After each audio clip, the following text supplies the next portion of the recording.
زمین و زمان تمہارے لیے، مکین و مکان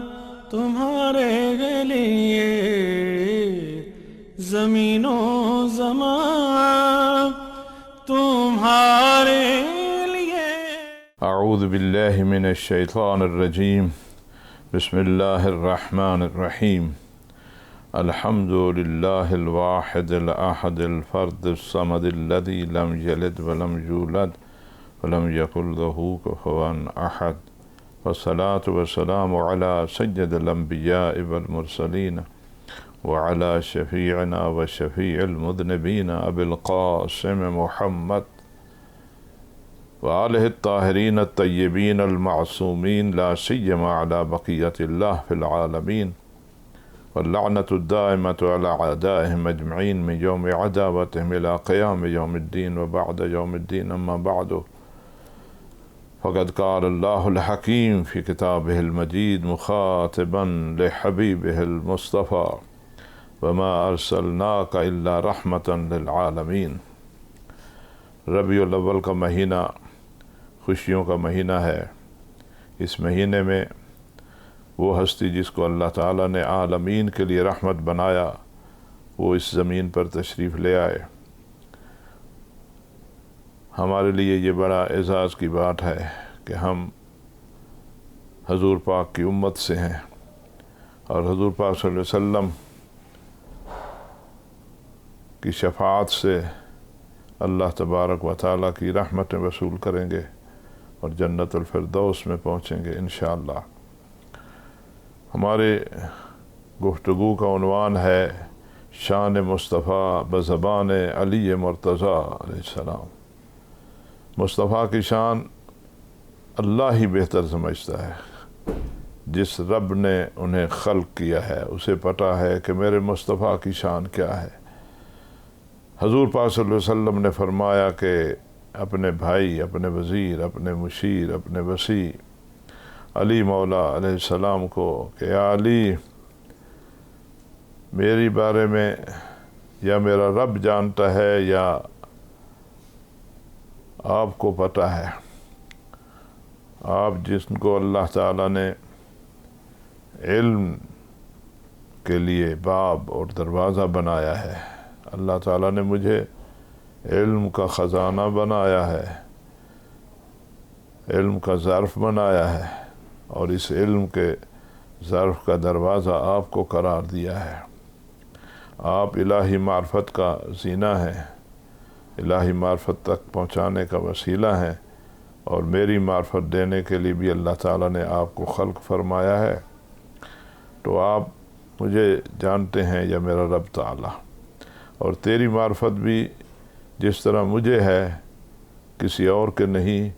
اور پھر اللہ ہے جو تیرا خالق ہے،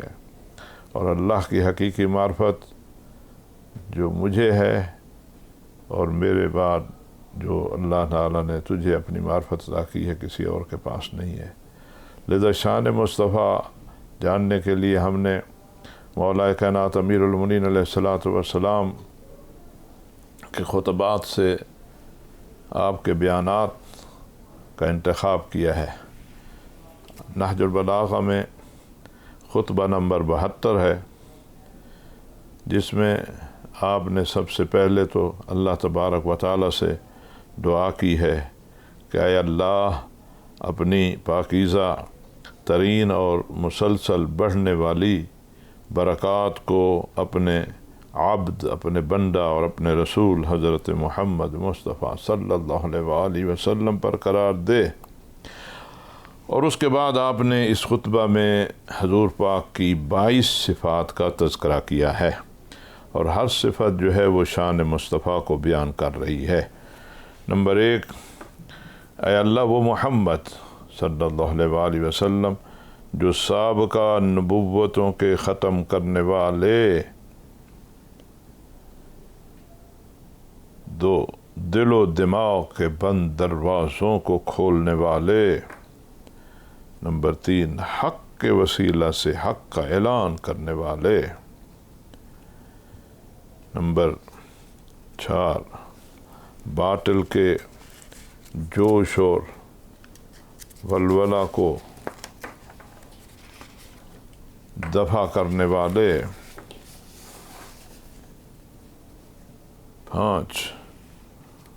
گمراہیوں کے حملوں کا سر کچلنے والے 6 جو بات اور جو بوجھ جس طرح ان کے حوالے کیا گیا انہوں نے اسے اٹھا لیا اور اے اللہ تیرے امر کے ساتھ قیام کیا 7 تیری مرضی کی راہ میں تیز قدم بڑھاتے رہے 8 نہ آگے بڑھنے سے انکار کیا نہ ان کے ارادوں میں کوئی کمزوری آئی 9 تیری وحی کو محفوظ کیا جس طرح تو نے وحی کی اسی طرح ہی اسے محفوظ کیا 10 تیرے عہد کی حفاظت کی 11 تیرے حکم کے نفاذ کی راہ میں آگے بڑھتے رہے 11 یہاں تک کہ روشنی کی جستجو کرنے والے کے لیے آگ روشن کر دی، یعنی ایک روشن علو بنا دیا تاکہ وہاں سے وہ ہدایت پا سکیں 13 گم کردہ راہ کے لیے راستہ واضح کر دیا، ان کے ذریعہ دلوں نے فتنوں اور گناہوں میں غرق رہنے کے بعد بھی ہدایت پا لی۔ جو گناہوں میں غرق تھے، جن کے دلوں میں فتنے تھے، انہوں نے ان سے ہدایت پا لی۔ انہوں نے راستہ دکھانے والے نشانات بتائے، واضح احکام قائم کر دیے۔ وہ تیرے امانت دار بندہ یعنی تیرا عبد تھا جو تیرا امانت دار تھا، اور تیرے پوشیدہ علوم کے خزانہ دار تھے۔ روز قیامت کے لیے تیرے گواہ ٹھہرا، گواہ روز قیامت ہوں گے، گواہی دیں گے کہ اے اللہ تو نے بندگان کی ہدایت کے لیے انہیں بھیجا تھا، حق کے ساتھ بھیجے ہوئے، حق لے کر آئے۔ مخلوق کی طرف اللہ کے نمائندے تیرے نمائندے تھے۔ ان بڑے اختصار کے ساتھ ایک ایک جملے میں بہت سارا مطالب جو ہیں پوشیدہ ہیں، جس میں حضور پاک صلی اللہ علیہ وسلم کا ان کی صفات کی روشنی میں تعارف کروایا ہے، اور حقیقت میں حضور پاک صلی اللہ علیہ وسلم کی جو ذمہ داریاں تھیں ان کی طرف رہنمائی دی ہے، اور آخر میں اللہ تعالیٰ سے دعا کرتے ہوئے فرماتے ہیں اے اللہ ان کے لیے اپنے سایہ رحمت میں وسیع ترین منزل قرار دے دے، اور ان کے خیر کو اپنے فضل سے دوگنا چوگنا کر دے۔ خدایا ان کی عمارت کو تمام عمارتوں سے بلند تر اور ان کی منزل کو اپنے پاس بزرگ تر بنا دے، ان کے نور کی تکمیل فرما، اور اپنی رسالت کے صلہ میں انہیں مقبول شہادت اور پسندیدہ اقوال کا انعام عنایت کر کہ ان کی گفتگو ہمیشہ عادلانہ اور ان کا فیصلہ ہمیشہ حق و باطل کے درمیان حد فاصل رہا ہے۔ خدایا ہمیں ان کے ساتھ خوشگوار زندگی، نعمات کی منزل، خواہشات و لذات کی تکمیل کے مرکز، آرائش و طمانینت کے مقام و کرامت و شرافت کے تحفوں کی منزل پر جمع کر دے۔ خطبہ 116 میں فرمایا، جس میں آپ نے حضور پاک صلی اللہ علیہ وسلم کی بعثت کا مقصد جو ہے بیان کیا۔ اللہ نے حضور پاک صلی اللہ علیہ وآلہ وسلم کو اسلام کی طرف دعوت دینے والا اور مخلوقات کے اعمال کا گواہ بن کر بھیجا، تو آپ نے پیغام الہی کو مکمل طور پر پہنچا دیا، یعنی جس طرح اللہ نے انہیں پیغام پہنچانے کے لیے بھیجا تھا اور جو پیغام دیا تھا تو اللہ کے رسول نے اس پیغام کو پورا پورا پہنچایا، نہ کوئی سستی کی نہ کوئی کوتاہی کی۔ حضور پاک صلی اللہ علیہ وآلہ وسلم کی شجاعت کے حوالے سے اور آپ کی اس صفت کو اس طرح بیان کرتے ہیں، جب بھی جنگ کے شعلے زیادہ ہوئے اور دشمن کا شدید حملہ سبب بنتا کہ لشکر 2 قدم پیچھے ہٹ جائے، ان تمام سخت جنگوں میں اپنی اہل بیت کے افراد کو آگے رکھتے۔ یہ ایک حضور پاک کا رویہ تھا کہ اپنے اہل بیت کو آگے رکھتے تھے تاکہ اصحاب تلواروں اور نیزوں کے حملات سے محفوظ رہیں۔ زمان تمہارے لیے مکین و مکان تمہارے لیے زمین و زمان تمہارے لیے زمین و زمان تمہارے لیے مکین و مکان تمہارے لیے زمین و زمان تمہارے لیے۔ فرمایا یا رسول اللہ، اس میں حضور پاک پر اپنے عقیدے اور اپنے عقیدت اور اپنی جو وفاداری ہے اس کا اظہار کر رہے ہیں، اور آپ کی جدائی سے جو صدمہ آپ کو پہنچا اس کا تذکرہ کر رہے ہیں۔ یا رسول اللہ، میرے ماں باپ آپ پر قربان، آپ کے وصال سے وہ نبوت الہی کے احکام، آسمانی اخبار کا سلسلہ منقطع ہو گیا، جو آپ کے علاوہ کسی کے مننے سے منقطع نہیں ہوا۔ آپ کے جانے سے یہ وحی کا سلسلہ ختم ہوا۔ آپ کا غم اہل بیت کے ساتھ یوں خاص ہوا کہ ان کے لیے ہر غم میں باعث تسلی بن گیا، یعنی جو بھی غم آتا تو اس میں بڑا غم آپ کی جدائی تھی، تو یہی غم ان کے غموں کو ٹالنے کی تسلی بنتا رہا۔ ساری امت کے لیے عام ہوا کہ سب برابر کے شریک ہوئے، ایسا غم ہے۔ اگر آپ نے صبر کا حکم نہ دیا ہوتا اور نالا و فریاد سے منع نہ کیا ہوتا تو ہم آپ کے غم میں آنسوؤں کا ذخیرہ ختم کر دیتے، اور یہ درد کسی درمان کو قبول نہ کرتا، اور یہ رنج و الم ہمیشہ ساتھ رہ جاتا۔ لیکن موت ایک ایسی چیز ہے جس کا پلٹا دینا کسی کے اختیار میں نہیں، اور جس کا ٹال دینا کسی کے بس میں نہیں ہے۔ ان جملوں میں امیر المومنین علیہ الصلوۃ والسلام نے حضور پاک کی جدائی کے غم کو اور اس تکلیف کو جو ہے وہ بیان کیا ہے، اور یہ تکلیف سب کے لیے ہے۔ جب علی جیسا مولا اس قدر اپنے آپ کو دکھی ظاہر کر رہے ہیں تو اس میں کوئی شک ہی نہیں کہ آپ کی جدائی جو ہے وہ سب کے لیے تکلیف دہ تھی، اور خاص کر آپ کے اہل بیت کے لیے۔ یہاں امیر المومنین علیہ الصلوۃ والسلام نے حضور پاک صلی اللہ علیہ وسلم سے اپنے تعلق کو بیان کیا ہے کہ میرا تعلق اور میری تربیت میں کیا کردار تھا مصطفیٰ محمد صلی اللہ علیہ وآلہ وسلم سے، اور آپ نے مسلمانوں کو اپنے بارے میں بتایا کہ مجھے پہچانو، میں نے کم سنی ہی میں عرب کے سینوں کو زمین سے ملا دیا تھا اور ربیعہ و مضر کی سینگوں کو توڑ دیا تھا۔ یہ ربیعہ و مضر 2 قبیلے تھے جو حضور پاک صلی اللہ علیہ وسلم کے سخت خلاف تھے اور جنگوں میں تیاری کر کے آتے تھے۔ تو علی مولا اس حوالے سے اشارہ دے رہے ہیں، تمہیں معلوم ہے کہ رسول اکرم صلی اللہ علیہ وسلم سے مجھے کس قدر قریبی قرابت اور مخصوص منزلت حاصل ہے۔ انہوں نے بچپنے سے مجھے اپنی گود میں اس طرح جگہ دی کہ مجھے اپنے سینے سے لگائے رکھتے تھے، اپنے بستر پر جگہ دیتے تھے، اپنے کلیجے سے لگا کر رکھتے تھے، اور مجھے مسلسل اپنی خوشبو سے سرفراز فرمایا کرتے تھے، اور غذا کو اپنے دانتوں سے چبا کر مجھے کھلایا کرتے تھے۔ نہ انہوں نے میرے کسی بیان میں جھوٹ پایا اور نہ میرے کسی عمل میں غلطی دیکھی۔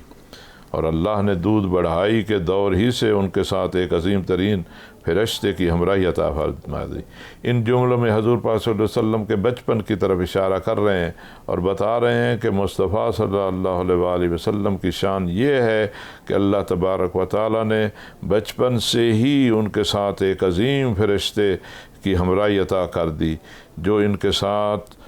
بزرگوں کے راز اور بہترین اخلاق کے طور طریقے پر چلتا رہتا تھا، اور شب روز یہی سلسلہ رہا کرتا تھا،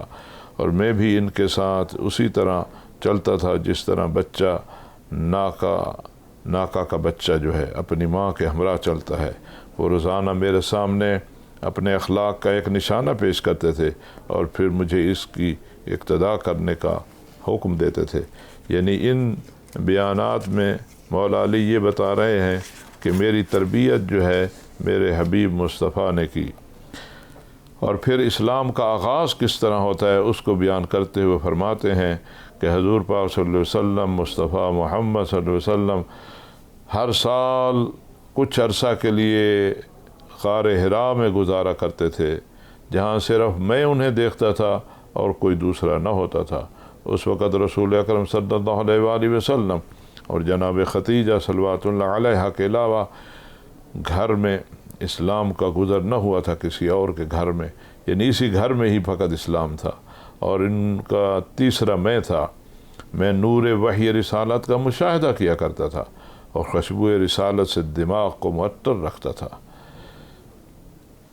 نزول وحی کے وقت شیطان کی چیخ کی آواز میں نے سنی۔ میں نے عرض کیا یا رسول اللہ یہ چیخ کیسی ہے؟ تو فرمایا کہ یہ شیطان ہے جو آج اپنی عبادت سے مایوس ہو گیا ہے۔ یہاں پر مولا علی علیہ السلام نے وحی کے آغاز کا تذکرہ کیا ہے اور شیطان کی مایوسی کا ذکر کیا ہے۔ تو حضور پاک نے فرمایا اے علی، تم وہ سب دیکھ رہے ہو جو میں دیکھ رہا ہوں، اور وہ سب سن رہے ہو جو میں سن رہا ہوں، صرف فرق یہ ہے کہ تم نبی نہیں ہو، لیکن تم میرے وصی بھی ہو، میرے وزیر بھی ہو، اور منزل خیر پر بھی ہو۔ اور وہ جو عظیم فرشتہ رسول پاک صلی اللہ علیہ وآلہ وسلم کے ساتھ بچپن ہی میں رہا کرتا تھا، اس کے بارے میں امام جعفر صادق علیہ السلام کا فرمان ہے، وہ ایک ایسا اللہ کی مخلوق اور اللہ کا فرشتہ ہے جو جبرائیل اور میکائیل سے بھی بلند تر ہے، اور رسول اللہ صلی اللہ علیہ وسلم کے ہمراہ ہوتا تھا، جو آپ کو خبریں دیتا تھا اور آپ کو ہر معاملے میں رہنمائی اور آپ کی مدد میں رہتا تھا۔ آپ نے حضور پاک کی خصوصیات بیان کرتے ہوئے خطبہ نمبر 2 میں یوں فرمایا کہ میں گواہی دیتا ہوں کہ محمد صلی اللہ علیہ وسلم اللہ کے عبد ہیں، اللہ کے رسول ہیں۔ ظاہر عبودیت بہت بڑی صفت ہے، اور اس صفت کے بعد ہی رسالت کی صفت آتی ہے۔ اللہ تبارک و تعالیٰ نے انہیں مشہور دین، معصور نشانی، روشن کتاب، ضیاء پاش نور، چمکدار روشنی اور واضح امر کے ساتھ بھیجا ہے، تاکہ شبہات زائل ہو جائیں اور دلائل کے ذریعہ حجت تمام کی جا سکے،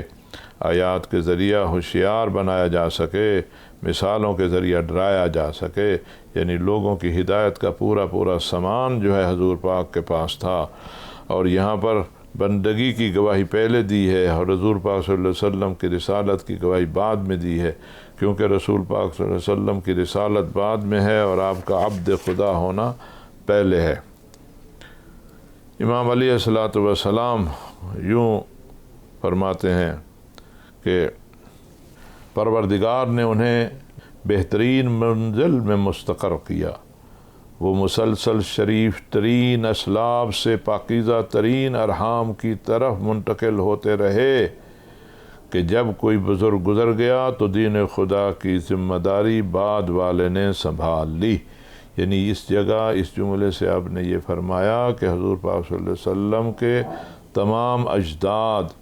ننیال و ددیال سب جو تھے وہ دین خدا پر تھے، اور ہر ایک جو تھا وہ اللہ تبارک و تعالیٰ کے پیغامات کو اپنے ذمہ داری سمجھ کے پہنچاتے بھی تھے اور خود بھی دین خدا پر تھے، یہاں تک کہ الہی شرف حضرت محمد مصطفیٰ صلی اللہ علیہ وسلم تک پہنچ گیا اور اس نے انہیں بہترین نشو و نما کے معدن اور شریف ترین اصل کے مرکز کے ذریعے دنیا میں بھیج دیا۔ اللہ تبارک تعالیٰ نے انہیں اپنا پیغام پہنچانے کے لیے اذن دے دیا، اسی شجرہ طیبہ سے جس سے انبیاء کو پیدا کیا، یعنی آپ کا تعلق اسی شجرہ طیبہ سے ہے جس سے سارے انبیاء کی خلقت ہوئی، اپنے امینوں کا انتخاب کیا جس شجرہ سے، پیغمبر کی اطرت بہترین اطرت، ان کا خاندان شریف ترین خاندان، ان کا شجر بہترین شجرہ ہے جو سرزمین حرم پر اگا ہے اور بزرگ کے سائے میں پروان چڑھا ہے، اس کی شاخیں بہت طویل ہیں، اس کے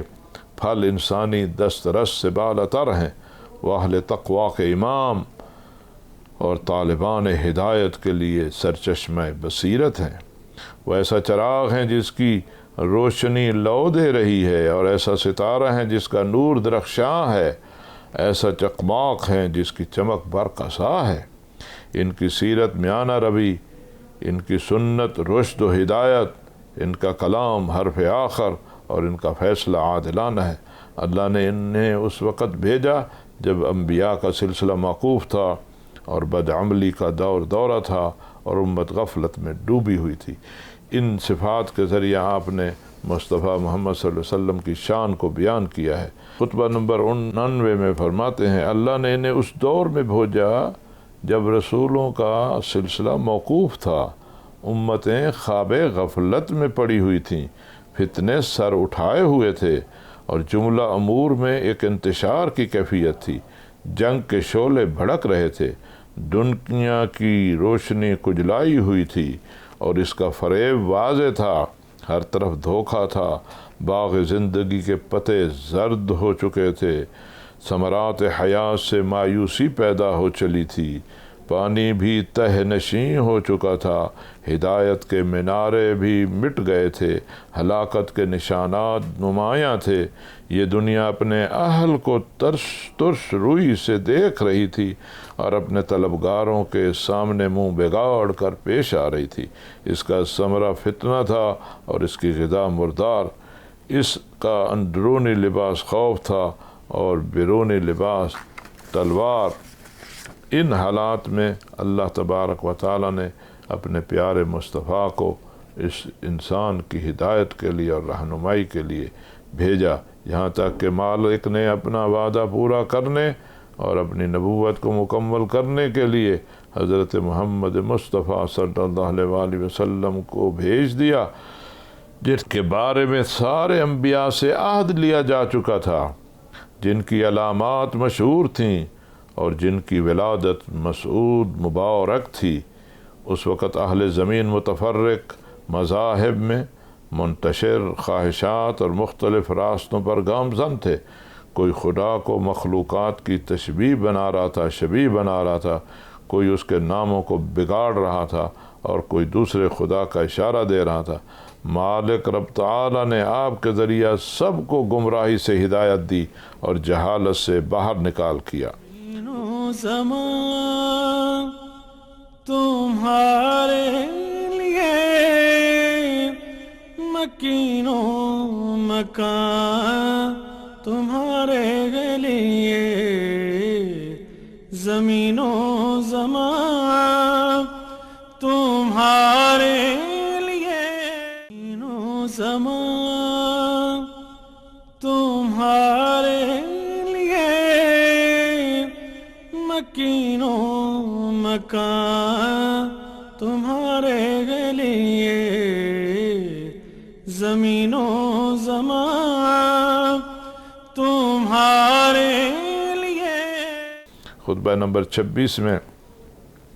اسی بات کو آگے بڑھاتے ہوئے مولا فرماتے ہیں، حضرت محمد مصطفیٰ صلی اللہ علیہ وآلہ وسلم کو عالمین کے لیے عذاب الہی سے ڈرانے والا اور تنزیل کا امانتدار بنا کر اس وقت بھیجا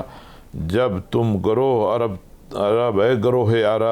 بدترین دین کے مالک اور بدترین علاقہ کے رہنے والے تھے، ناہموار پتھروں اور زہریلے سانپوں کے درمیان بود و پاش رکھتے تھے، گندا پانی پیتے تھے، غلیظ غذا استعمال کرتے تھے، آپس میں ایک دوسرے کا خون بہاتے تھے اور قرابت داروں سے بے تعلقی رکھتے تھے۔ بت تمہارے درمیان نس تھے اور گناہ تمہیں گھیرے ہوئے تھے۔ ان حالات میں مصطفیٰ محمد صلی اللہ علیہ وسلم تمہارے درمیان میں آئے اور تمہیں اللہ کی راہ دکھائی اور تمہیں عزت اور احترام دلایا۔ اللہ تبارک و تعالی نے حضرت محمد مصطفیٰ صلی اللہ علیہ وسلم کو اس وقت مبعوث کیا جب عربوں میں نہ کوئی آسمانی کتاب پڑھنا جانتا تھا اور نہ نبوت کا دعوے دار تھا۔ آپ نے لوگوں کو کھینچ کر ان کے مقام تک پہنچایا اور انہیں منزل نجات سے آشنا بنا دیا، یہاں تک کہ ان کی کجی درست ہو گئی اور ان کے حالات استوار ہو گئے۔ آگاہ ہو جاؤ بخدا قسم، میں اس سرتال کے تبدیل کرنے والوں میں شامل تھا، یہاں تک کہ حالات مکمل طور پر تبدیل ہو گئے۔ میں نہ کمزور ہوا نہ خوف زدہ ہوا۔ آج بھی میرا یہ سفر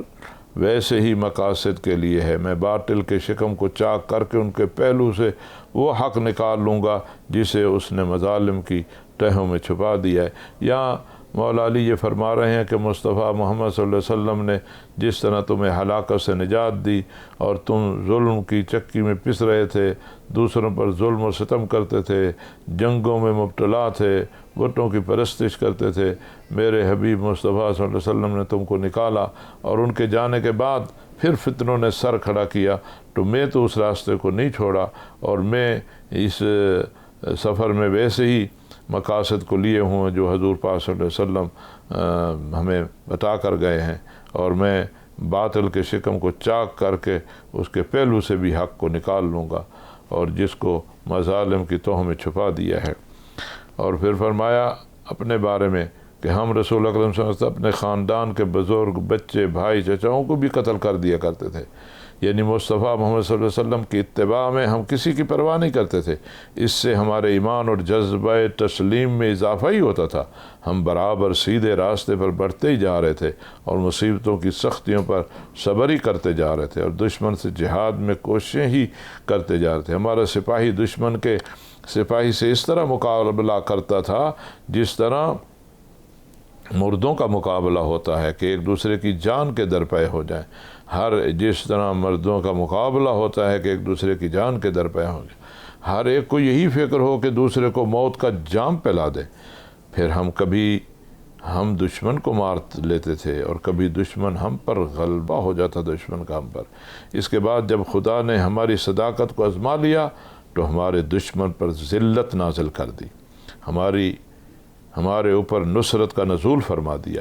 یہاں تک کہ اسلام سینہ ٹیک کر اپنی جگہ پر جم گیا اور اپنی منزل پر قائم ہو گیا۔ میری جان کی قسم، اگر ہمارا کردار بھی تمہیں جیسا ہوتا تو نہ دین کا کوئی ستون قائم ہوتا، نہ ایمان کی کوئی شاخ ہری ہوتی۔ خدا کی قسم، تم اپنے کرتوت سے دودھ کے بدلے خون دو گے۔ یہاں پر ان بے وفاؤں کا تذکرہ ہے کہ جنہوں نے حضور پاک صلی اللہ علیہ وسلم کی سنت کو چھوڑ دیا اور گھبرا گئے، تو آپ فرما رہے ہیں کہ ہم نے تو کافروں کا مقابلہ کیا اور آج بھی دین پر قائم ہیں اور دین کے لیے ہر قربانی دینے کے لیے تیار ہیں۔ نیک کرداروں کے دل آپ کی طرف جھکا دیے گئے اور نگاہوں کے رخ آپ کی طرف موڑ دیے گئے۔ یہ اللہ تبارک و تعالیٰ نے اپنے حبیب کی نصرت فرمائی۔ اللہ نے آپ کے ذریعہ کینوں کو دفن کر دیا،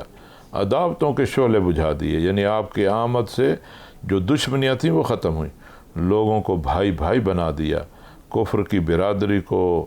منتشر کیا، اہل ذلت کو عزیز بنا دیا، جو کل تک ذلیل تھے وہ عزت دار بن گئے، کفر کی عزت پر اکڑنے والوں کو ذلیل کر دیا، جو کفر کو اپنے لیے مایہ عزت اور مایہ وقار سمجھتے تھے وہ ذلیل ہو گئے۔ آپ کا کلام شریعت کا بیان ہے اور آپ کی خاموشی احکام کی زبان۔ اس کے بعد دیکھو پروردگار نے ان پر کس قدر احسانات کیے جب ان کی طرف ایک رسول بھیجا۔ یہاں پر اس خطبہ 192 میں آپ امت پر جو اللہ کے احسانات ہیں اس کا تذکرہ ہے کہ اللہ نے ان کے درمیان رسول بھیج دیا جس نے اپنے نظام سے ان کی اطاعت کو پابند بنا دیا اور اپنی دعوت پر ان کی الفتوں کو متحد کیا، نفرتیں ختم کی۔ اس کے نتیجے میں نعمتوں نے ان پر کرامت کے بال و پر پھیلا دیے، یعنی اسلام کے آنے سے ہر طرف نعمتیں نعمتیں، راحتوں کے دریا بہا دیے۔ شریعت نے انہیں اپنی برکتوں کے بیش قیمت فوائد میں لپیٹ لیا، شریعت اپنی برکتوں کے ساتھ ان پر چھا گئی، وہ نعمتوں میں غرق ہو گئے اور زندگی کی شادابیوں میں مزے اڑانے لگے۔ ایک مضبوط حاکم کے زیر سایہ حالات سازگار ہو گئے اور حالات نے غلبہ و بزرگی کے پہلو میں جگہ دلوا دی۔ ایک مستحکم ملک کی بلندیوں پر دنیا و دین کی سعادتیں ان کی طرف جھک پڑیں، وہ عالمین کے حکام ہو گئے، یعنی یہ اسلام کی برکت تھی کہ پورے جہانوں پر حکومت آنے لگی، ان کی اطراف زمین کے بادشاہ شمار ہونے لگے، جو کل ان کے امور کے مالک تھے آج وہ ان کے امور کے مالک ہو گئے۔ یہ سب اسلام کی برکت تھی اور شان مصطفیٰ ہے کہ آپ کے دین کی وجہ سے یہ ساری عظمتیں اور برکتیں اور رحمتیں اور کرامتیں ملیں۔ اپنے احکام ان پر نافذ کرنے لگے جو کل اپنے احکام ان پر نافذ کر رہے تھے، یعنی کل تک یہ کافر تھے جو اپنے احکام ان پر نافذ کرتے تھے، آج یہ مسلمان ہیں جو ان پر اپنے احکام نافذ کر رہے ہیں۔ اب نہ ان کا دم خم نکالا جا سکتا ہے اور نہ ہاں کا زور ہی توڑا جا سکتا ہے، یعنی یہ طاقت میں آ گئے۔ یہ طاقت انہیں کہاں سے ملی؟ حضور پاک صلی اللہ علیہ وسلم سے ملی، وہی جو دین دے کر گئی۔ یہاں پر حضور پاک کی سیرت کی طرف اشارہ ہے۔ رسول پاک کی زندگی تمہارے لیے بہترین نمونہ ہے، اللہ تعالیٰ نے بھی یہی فرمایا ہے۔ اور دنیا کی ذلت، یہ خطبہ 160 ہے، دنیا کی ذلت اور اس کے عیوب کے لیے بہترین رہنما ہے۔ تم لوگ اپنے طیب و طاہر پیغمبر کا اتباع کرو کہ ان کی زندگی میں پیروی کرنے والے کے لیے بہترین نمونہ اور صبر و سکون کے طلبگاروں کے لیے بہترین سماعون صبر و سکون ہے۔ اللہ کی نظر میں محبوب ترین بندہ وہ ہے جو اس کے پیغمبر کا اتباع کرے اور ان کے نقش قدم پر آگے بڑھائے،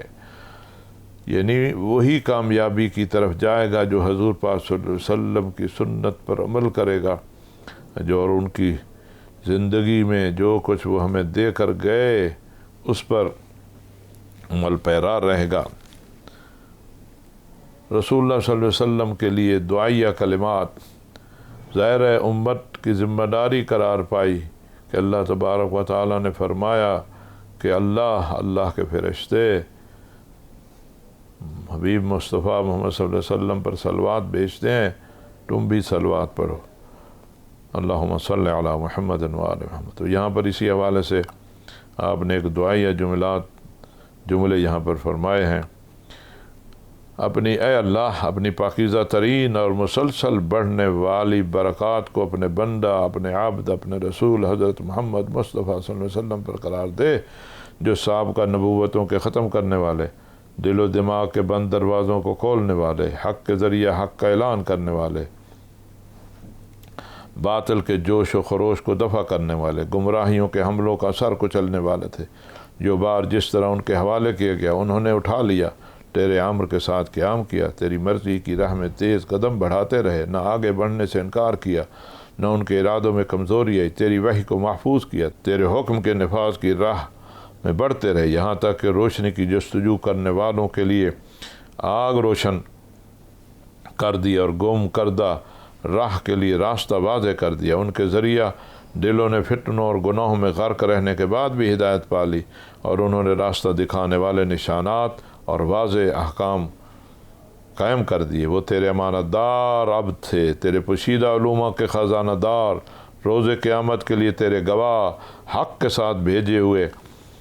اور مخلوق کی طرف تیرے نمائندہ تھے۔ خدایا ان کے لیے اپنی سایہ رحمت میں وسیع ترین منزل قرار دے دے، ان کے خیر کو اپنے فضل سے دوگنا چگنا کر دے۔ خدایا ان کی عمارت کو تمام عمارتوں سے بلند تر اور ان کی منزل کو اپنے پاس بزرگ تر بنا دے۔ ان کے نور کی تکمیل فرما، اپنی رسالت کے صلہ میں انہیں مقبول شہادت اور پسندیدہ اقوال کا انعام عنایت کر کہ ان کی گفتگو ہمیشہ عادلانہ اور ان کا ہمیشہ فیصلہ حق و باطل کے درمیان حد فاصل رہا ہے۔ خدایا ہمیں ان کے ساتھ خوشگوار زندگی، نعمات کی منزل، خواہشات و لذات کی تکمیل کے مرکز، آرائش و طمانینت کے مقام اور کرامت و شرافت کے تحفوں کی منزل پر جمع کر دے۔ یہ وہ بیان تھا جو حضور پاک صلی اللہ علیہ وسلم کی شان میں علی مرتضیٰ مولا علیہ السلام نے بیان کیا، ایک ایک جملہ جو ہے وہ اتنا اہم اور قیمتی ہے، اور اس میں ایک معانی کا سمندر جو ہے وہ سمویا ہوا ہے۔ اس پر جتنی بار جو ہے غور کریں تو ایک نئی راہیں جو ہے ہمیں ملیں گی۔ ہمیں چاہیے کہ وہ ہستی جس کو اللہ تعالیٰ نے عالمین کے لیے رحمت بنایا، اور اللہ تعالیٰ نے ہمارے اوپر احسان عظیم کیا کہ ہمیں اپنے حبیب مصطفیٰ کی امت سے قرار دیا، ہمیں چاہیے کہ ہم اپنے